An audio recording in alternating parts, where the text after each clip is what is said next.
government drafted me. They said, we need you. Okay. That's really, I was drafted. I was 18 years old, my last year of high school. Okay. Whenever you entered the war, what was your main duty? I was a rifleman in 94th, this is the 94th Infantry Division. And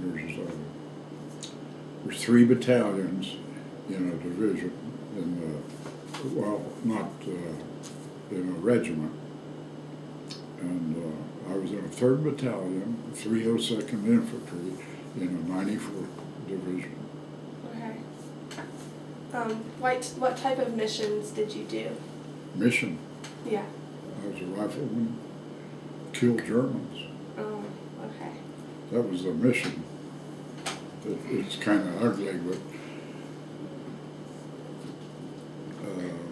we were to kill and conquer the Germans. Whenever you woke up, what was your daily routine? What? What was your daily routine?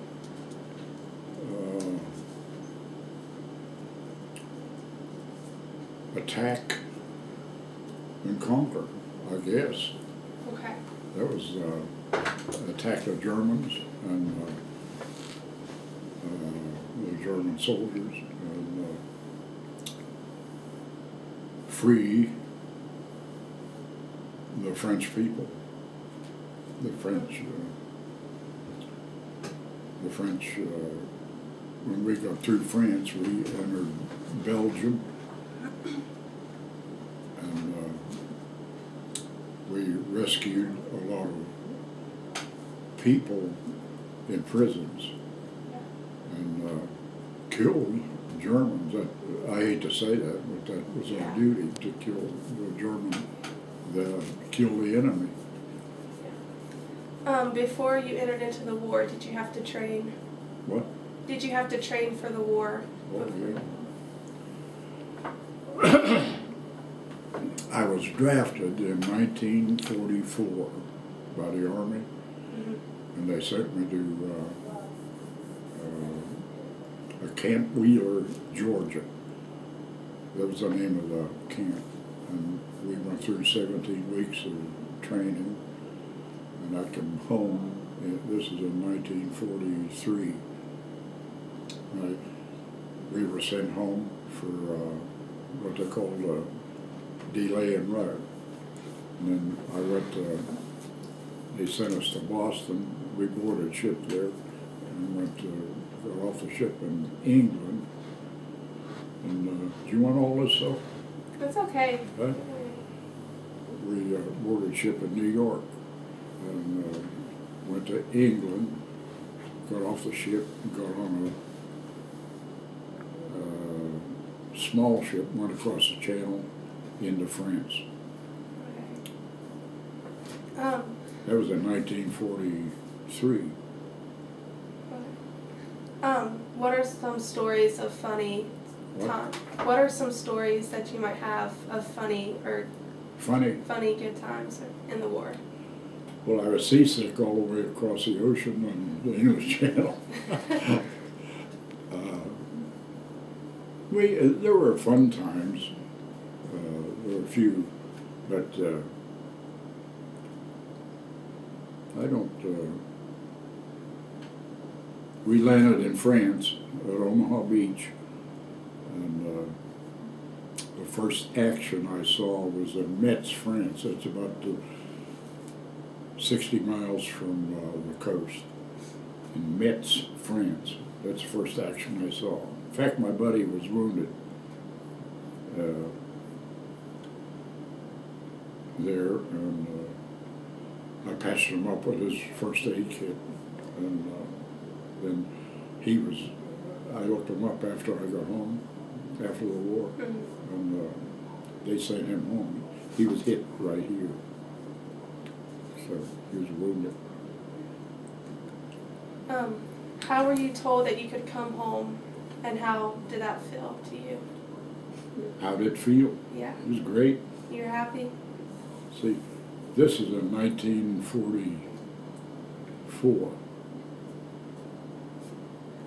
And in January, February, and March, and the war ended in April. And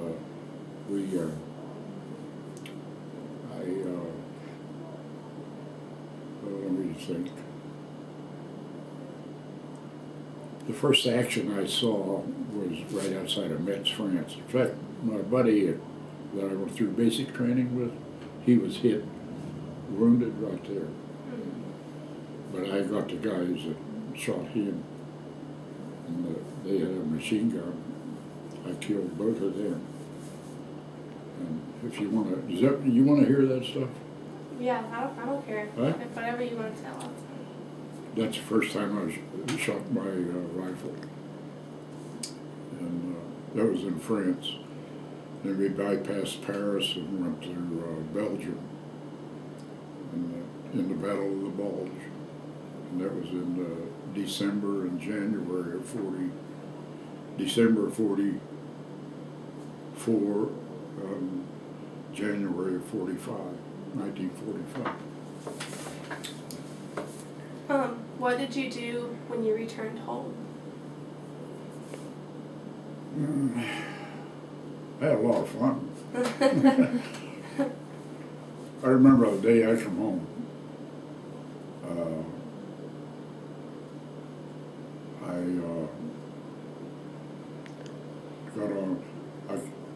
We landed in Philadelphia, and I got on a train and come to Pittsburgh, and I forget how I got home there.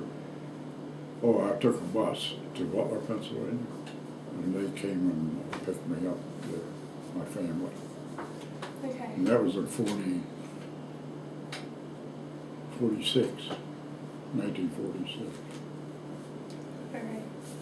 All right. What are some of these badges? What do some of them mean? This.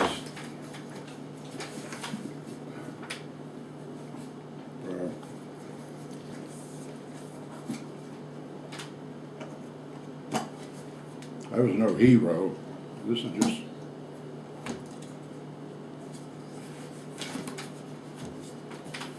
This is the outfit I was in, the 94th Infantry Division. I was in the 3rd Army, General George Patton's 3rd Army. And this is a Bronze Star. And this is a Combat Infantry badge. And I don't know what these others are, just medals. Bronze. This is a Bronze Star, European Theater. I don't know what, that's Combat Infantry badge. Okay. All right. Well, is there anything else that you want to add? Huh? Is there anything else you want to add? I didn't hear you. Is there anything else you want to add? What I tell? Yeah. I was glad to get home. Okay.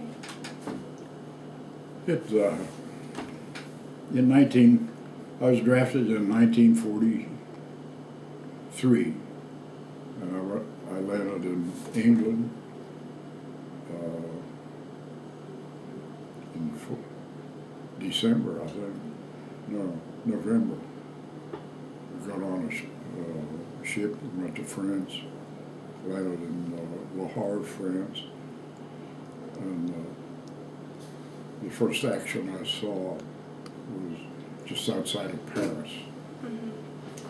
And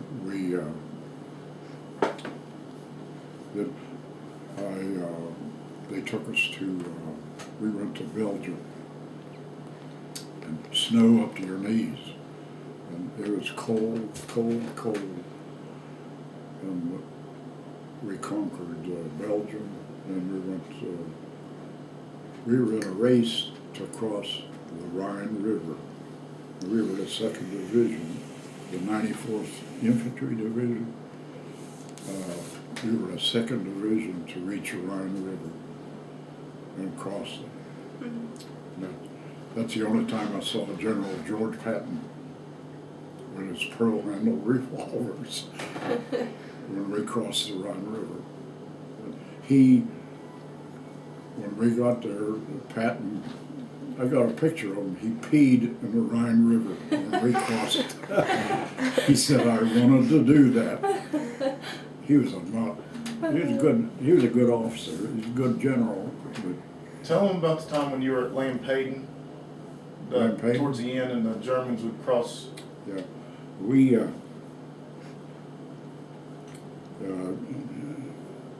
can't think. We got into Germany. We conquered Germany, bypassed through Belgium. We saw a lot of action in Belgium. Then we got back into Germany. We crossed the Rhine River, and that's where Patton peed in the Rhine River. I got a picture of him peeing in the river. And then we went to Czechoslovakia. And this is toward the end of the war. And we rounded up some prisoners down there. And then they sent us to Munich, Germany. It was a big, big town and a beautiful city. It was right on the Rhine River. And we stayed there for a while, and then they sent us, the war ended then. Yeah. And they sent us to Czechoslovakia.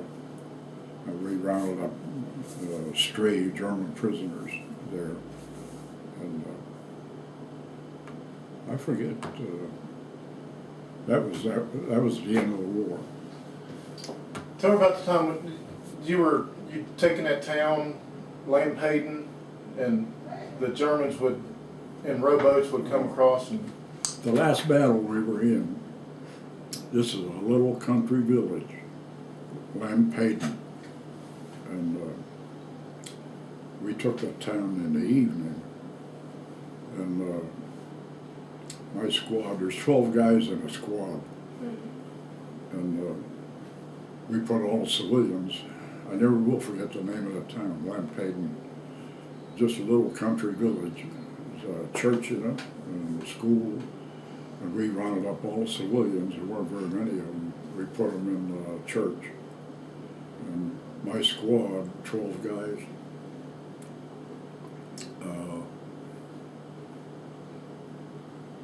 we helped put the civilians in the church. And the house we moved in, this is in the wintertime, this is in January of '45. And we put the civilians in the church. There was just maybe 10 houses in there, and in this town. And we put the civilians in the church, and the house my squad moved into. Did you ever eat rhubarb pie? I never will forget this. The house, we put the civilians, all the civilians in the church. And the house my squad moved into, now there's 12 guys in the squad. We were short a couple, but we moved into this civilian's house. We put the civilians in the church. And there was a rhubarb pie on the stove. It was still warm. And we ate that rhubarb pie. And I never will forget that. That's my favorite pie. But we ate that rhubarb pie. And the next morning, by mistake, the Air Force come in, the fighter planes and dive bombers, and they bombed the town and killed some civilians because no one let them know that it was already conquered. We took the village in the evening, and the Air Force come in the morning and bombed. And I remember there was a little boy. He was about this high, and he was running, crying. And I got him and put him in a ditch right beside this house, and I covered him up. I didn't want him to get hurt. But I never will forget that. But we stayed in the next morning, the Germans counterattacked. They come back into that town, and we were in this one house, and you could look in the windows in the next house and see German soldiers in there. But we finally conquered the town.